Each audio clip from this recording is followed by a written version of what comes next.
Hello students, this is chapter polynomials, Hindi में बहुपद for class 9th।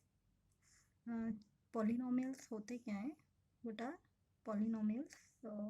Polynomials is an expression consisting of variables and coefficient that involves only operation of addition, subtraction, multiplication and division। बहुपद बीजीय व्यंजक हैं जिसमें चर, अचर, गुणांक मिलकर पद बनाते हैं और आपस में जमा, घटा और गुणा भाग होते हैं।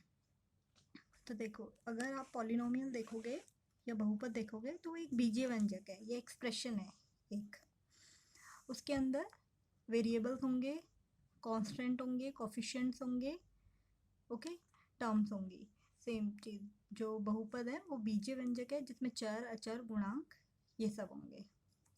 सो ये सब होते क्या हैं?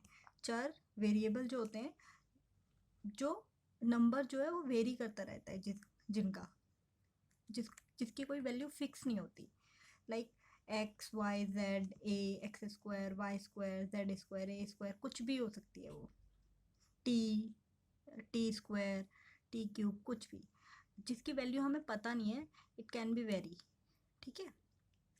सो चर वह होते हैं जिसकी संख्या तय नहीं है, जिसकी हमें वैल्यू पता ही नहीं है कि कितनी है, कुछ भी हो सकती है, अलग अलग हो सकती है। ओके। एंड देन कांस्टेंट, जो अचर होते हैं।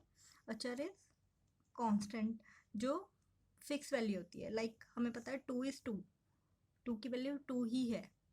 ठीक है। 100 इज 100, 215 इज 215। ओके, ये चेंज नहीं हो सकती।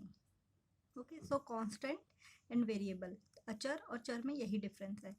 इसकी वैल्यू कांस्टेंट है, फिक्स है, एंड इसकी वैल्यू जो है वो फिक्स नहीं होती। That's why we denoted by X, Y, Z, T, A, B, C, any alphabet. Okay, so these are variables, char, and these are constant, achar.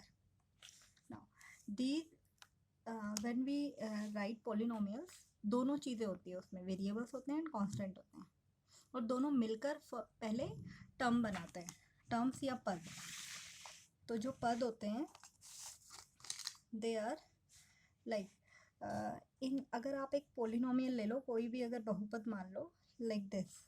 अगर मैंने एक ये बहुपद ले लिया x square plus 2x plus 4, क्योंकि जो पोलिनोमियल है वो उसमें चर है, वेरिएबल्स, एक्स स्क्वायर एक्स जो है वो चर है, वेरिएबल्स, एंड 2, 4 आर कांस्टेंट, ये कांस्टेंट नंबर्स हैं, और उनके बीच में जो ऑपरेशन हो रहा है दैट इज़ प्लस। तो ये सारा मिलकर चर, अचर, कांस्टेंट एंड उनके बीच में जो ऑपरेशंस हैं ये सब मिलकर एक पॉलिनोमियल बना रहे हैं। ओके। सो अब इसमें पद कितने हैं, टर्म्स कितनी हैं? This expression has 3 terms, x square, 2x and 4। Okay.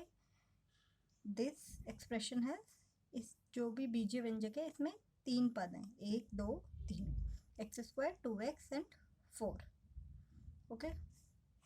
Now next is coefficient. Coefficient या गुणांक जो होता है किसी भी पद में, जो भी, अगर हम जो भी बीजीय व्यंजक है उसमें जितने भी पद हैं, हर एक पद का एक गुणांक होगा, कोफिशिएंट होगा। लाइक सेम ये जो हमने अभी लिया था पॉलिनोमियल बहुपद x square plus 2x plus 4, इसके अंदर कितने टर्म्स हैं? एक्स स्क्वायर, 2x है एंड 4 है। सो जो कोफिशिएंट है एक्स स्क्वायर का दैट इज 1, जो इसके आगे होगा which is multiply bye x square. So x square के आगे अगर कुछ नहीं है दैट मीन्स 1 होगा। So coefficient of X square is 1।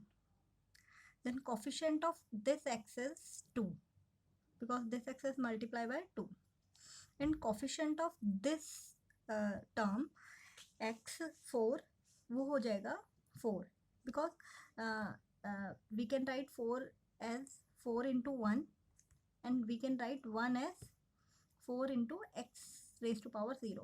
We know that any number which has power 0 is equal to 1. Okay, ये आपने पहले भी 8th क्लास में पढ़ लिया होगा, that any numbers which has power 0 is equal to 1. Okay, so we can write x raised to power 0 here, and this value is 1, so 4 into 1 is 4. So x raised to power 0 जो है उसका coefficient होगा 4. Okay. So these are the introduction of polynomial. और जो polynomials हैं वो इन सब चीज़ों को मिलाकर ही बनते हैं. Okay okay students, if you have any queries regarding these terms, you can comment me in comment box.